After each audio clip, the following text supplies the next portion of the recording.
ఈ రకంగా ఈ వ్యవహారాలన్నీ కూడా మనం అబ్జర్వ్ చేస్తే క్లియర్గా అర్థమైపోతుంది. ఇంకా ఇప్పుడు మొన్న కేటీఆర్ గారు కూడా అన్నారు, కోవట్లు ఎవరో సమయం వచ్చినప్పుడు వాళ్ళే బయటపడతారు అని చెప్పేసి.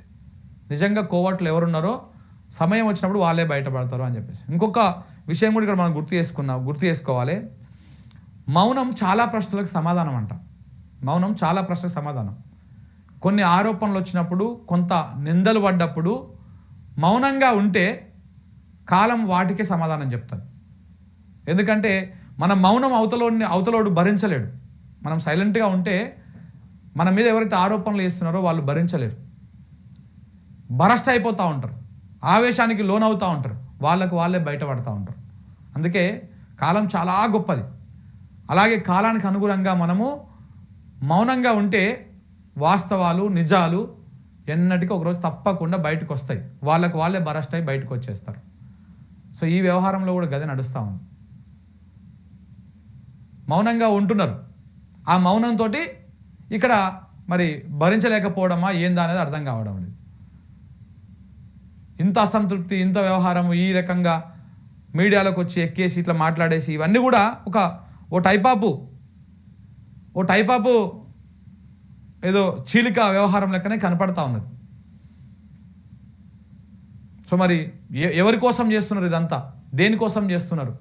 ఏం ఆశించి చేస్తున్నారు? ఎవరైనా ప్రతి అధికారంలో ఉన్నప్పుడు డిఫర్ అయ్యారు, ఒక పార్టీ కోసం పెడుతున్నారు, లేకపోతే అనుకోవచ్చు. వీళ్ళు ప్రతిపక్షంలో ఉన్నారు. ఇప్పుడు అన్ని రకాలుగా నష్టాలే ఉన్నాయి. ఇప్పుడు బీఆర్ఎస్ పార్టీ అన్ని రకాలుగా ఇబ్బందుల్లోనే ఉంది. అధికారం కోల్పోయారు. ఇప్పుడు వరుస పెట్టి ఆ పార్టీ నాయకుల మీద కేటీఆర్ మీద ఇప్పటికే ఫార్ములా ఈరేస్ కేసు పెట్టి ఆయన ఆ రకంగా ఇబ్బందులు పెట్టే ప్రయత్నం. ఇంకొకటి కేసీఆర్ మీద కాళేశ్వరం కానీ విద్యుత్ కొనుగోలు అంశం కానీ దాని మీద ఒక వ్యవహారం. ఇటు హరీష్ రావు మీద విద్యుత్ కొనుగోలు దీని మీద కాళేశ్వరం మీద విచారణ. ఇట్లా పార్టీలో కీలక వ్యక్తులు ఎవరైతే ఉన్నారో వాళ్ళందరి మీద కేసులు, వ్యవహారం నడుస్తూ ఉంది. ఇటు రాష్ట్ర ప్రభుత్వం, అటు కేంద్ర ప్రభుత్వం రెండు మూకుమ్మడిగా ఏకమై నోటీసుల మీద నోటీసులు, కేసుల మీద కేసులు, ఈ వ్యవహారం అంతా నడుస్తూనే ఉన్నది. ఇప్పుడు వాళ్ళకు కూడా ప్రజా సమస్యల మీద కొట్లాడాలన్నా ప్రతిపక్ష పాత్ర వాళ్ళు నిజంగానే మంచిగా పోషిస్తున్నారు. వాస్తవానికి బీఆర్ఎస్ పార్టీ వాళ్ళు ప్రతిపక్షంలోకి వచ్చిన తర్వాత ప్రజల పక్షాన బలంగా వాయిస్ వినిపిస్తున్నారు. మరి ఆ పని చేయాలన్నా వీళ్ళ కేసుల వ్యవహారాన్ని చూసుకోవాలన్నా వాళ్ళకి అసలు సమయం లేదు. ఈ మొత్తం వ్యవహారంలో ఇప్పుడు ఇదొక రకమైనటువంటి ఇష్యూ. ఇక్కడ వీళ్ళే కాళ్ళు పట్టుకొని వెనక గుంజుకుంటున్నారు. ఇప్పుడు ప్రజల కోణంలో మనం ఇంతసేపు ఇప్పుడు అర్ధగంట 40 minutes నుంచి మనం దీని మీద చర్చ చేస్తున్నాం. అదే ఈ ఇష్యూ లేకపోతే రైతు భరోసా ఏమైపోయింది, రేవంత్ రెడ్డి ఎక్కడ పోయింది, రైతులకు ఇస్తున్నటువంటి రైతు భరోసా ఎక్కడ పోయింది, స్టార్ట్ అయింది సీజన్ అని చెప్పేసి మనం మాట్లాడదాం. రైతు బీమాకు సంబంధించి పెండింగ్ బిల్లులు ఉన్నాయి. ఆ పెండింగ్ పైసలు ఇవ్వకపోవడంలో ప్రీమియర్ ఆపేసిరు, వాళ్ళకి ఎవరికి డబ్బులు వస్తారని చెప్పేసి ఆ ఇష్యూ మాట్లాడదాం. ఇప్పుడు ఇంటిగ్రేటెడ్ స్కూల్స్ అనే దుకాణం పెట్టారు. దాంట్లో 10,000 కోట్ల రూపాయల స్కామ్ అవుతా ఉన్నది. 10,000 కోట్లు మింగడం కోసం ప్రయత్నాలు చేస్తూ ఉన్నారని చెప్పేసి చర్చ అవుతా ఉన్నది. అది ప్రధానంగా వచ్చు. విద్యుత్ వ్యవహారంలో జరుగుతున్నటువంటి కుంభకోణాల మీద ప్రధానంగా వచ్చు చర్చ. ఇవన్నీ సైడ్కి వెళ్ళిపోయినాయి. రాష్ట్ర ఆర్థిక పరిస్థితి మీద ప్రధానంగా వచ్చు. ఇవన్నీ చర్చ పక్కకు పోయినాయి. కేవలం ఇది మాత్రమే ముందుకు వచ్చింది. దాంతోపాటు అధికార పార్టీ నాయకులకు సంబంధించి రేవంత్ రెడ్డి మీద ఈడీ ఛార్జ్షీటు, ఈ వ్యవహారము ఇది ఎక్స్పోజ్ చేసేటువంటి అంశం లేకుండా పోయింది. మీరు చూడండి, నిన్న రేవంత్ రెడ్డి గారు ప్రత్యేకంగా ఒక ప్రభుత్వం తరఫున ఒక చార్టర్డ్ ఫ్లైట్ కొంటందుకు ప్రయత్నాలు చేస్తాం. మనం వీడియో కూడా చేసినాం. అసలు ఈ సబ్జెక్ట్ పోవట్లేదు. ఇప్పుడు చూస్తున్నారు జనాలు. చెప్పుకున్న కవిత ఇష్యూ ఏమైంది కాబట్టి ఇది మాత్రం నడుస్తుంది. మొత్తం డైవర్షన్ అయిపోయింది. అంతా చర్చ అంతా పక్కదారికి వెళ్ళిపోయింది అనమాట. సో కాబట్టి ఈ వ్యవహారంలో ఈ పోరాటం ఎవరి మీద, ఎవరి కోసం మేము చేస్తూ ఉన్నది, దేనికోసం చేస్తూ ఉన్నది, ఈ డ్యామేజ్ అయితే బీఆర్ఎస్ పార్టీకే అవుతుంది. ఇందులో ఎలాంటి అనుమానం లేదు. ఆమె ప్రధానంగా స్ట్రెస్ చేసి చెప్తున్నది బీఆర్ఎస్ బీజేపీలో విలీనం అవుతుంది అన్నటువంటి అంశాన్ని బాగా స్ట్రెస్ చేస్తుంది. దానివల్ల పార్టీకి భయంకరంగా డ్యామేజ్ అవుతుంది.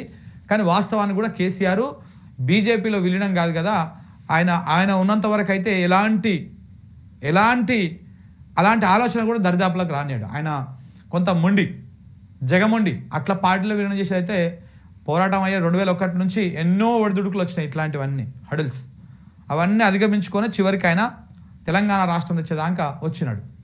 కానీ ఇప్పుడు సొంత ఇంట్లోనే సొంత కూతురే ఈ రకంగా తిరుగుబాటు చేయడం వల్ల మేబీ ఆయన కూడా మానసికంగా కొంత ఇబ్బందులకు గురి అవుతుండొచ్చు. ఎందుకంటే ఒకవైపు ప్రభుత్వం వేధింపులు, ఆయన చేసినటువంటి పనుల మీద కోడి కలిగేటువంటి కార్యక్రమాలు, మరొక వైపు తెలంగాణ ప్రయోజనాలు, మరొక వైపు పార్టీని విచ్ఛిన్నం చేసే వ్యవహారము, ఈ మొత్తము దాంట్లల్లా ఇప్పుడు కాంగ్రెస్ బీజేపీలు ఏకమైనవి. ఉంటే నువ్వు ఉండాలి, లేకపోతే నేను ఉండాలి, ఇంకొక పార్టీ ఉండకూడదు. ఢిల్లీలో కేజ్రీవాల్ని వండబెట్టినట్టు, తెలంగాణలో కేసీఆర్ను వండబెట్టినట్టు దేశంలో ఏ ప్రాంతీయ పార్టీ ఉండొద్దు. ఉంటే గింటే వాళ్ళు మనతో పొత్తు పెట్టుకోవాలి, మనం వాళ్ళని మెల్లగా మింగేసేయాలి. పాము తన పిల్లలు తాను మింగినట్టు మింగేసేయాలి, అనకొండ లెక్క మారాలి. మొత్తం అయితే కాంగ్రెస్ పార్టీ వెళ్ళాలి దేశాన్ని, లేకపోతే బీజేపీ పార్టీ వెళ్ళాలి. ఇది కుట్ర జరుగుతూ ఉంది. ఈ కాంగ్రెస్ బీజేపీలు వెళ్తే రాష్ట్ర ప్రయోజనాలు కానీ, రాష్ట్ర హక్కులు కానీ, మనకు రావాల్సినటువంటి ఏవి కూడా మనకు సక్రమంగా రావు. ఇలా గోదావరి జిల్లాలో మనకు అన్యాయం జరుగుతూ ఉంది. ట్రిబ్యునల్ వేసేటువంటి అవకాశం కనపడతా ఉన్నది. మరొక వైపు మనం నీళ్లు దోసుకపోవడానికి చంద్రబాబు నాయుడు నోరు తెరుచుకొని కూర్చున్నాడు. ఈ అన్నిటి గురించి మాట్లాడుతందుకు అయితే మాట్లాడితే ఇక్కడ ప్రాంతీయ పార్టీలే మాట్లాడాలి. నా కాంగ్రెస్ మాట్లాడదు, నా బీజేపీ మాట్లాడదు. వాళ్ళు ఎంతసేపు ఉన్న వాళ్ళకు జాతీయ ప్రయోజనాలు, లేకపోతే ఇంకేదో రాజకీయము, కమిషన్లు, కకృతి, ఈ వ్యవహారమే ఉంటుంది తప్ప రాష్ట్ర ప్రయోజనాలు ఉండవు. ఈ మొత్తం వ్యవహారంలో డ్యామేజ్ అయ్యేది ఎవరికి, చేసేది ఎవరు? వాళ్ళంతా రాకాసులు లెక్క కూర్చున్నప్పుడు ఇప్పుడు అందరూ ఏకతాటి మీదకి వచ్చి వ్యవహారాన్ని నడిపించాలి, ప్రజల పక్షాన్ని నిలబడాలి. కానీ ఇప్పుడు వీళ్ళు కొట్లాడుకోవడం వల్ల వాళ్ళకి సంతోషం ఏర్పడుతుంది. కాంగ్రెస్ బీజేపీలు చాలా హ్యాపీగా ఫీల్ అవుతున్నాయి. అమ్మ బీఆర్ఎస్ ఇట్లా లేసి వస్తుందిరా, పుంజుకున్నది అని అనుకున్నాం, పుంజుకుంటుంది, మనది దట్టుకోవాలనుకున్నాం. ఇప్పుడు వెంటనే కవిత రంగంలోకి దిగింది.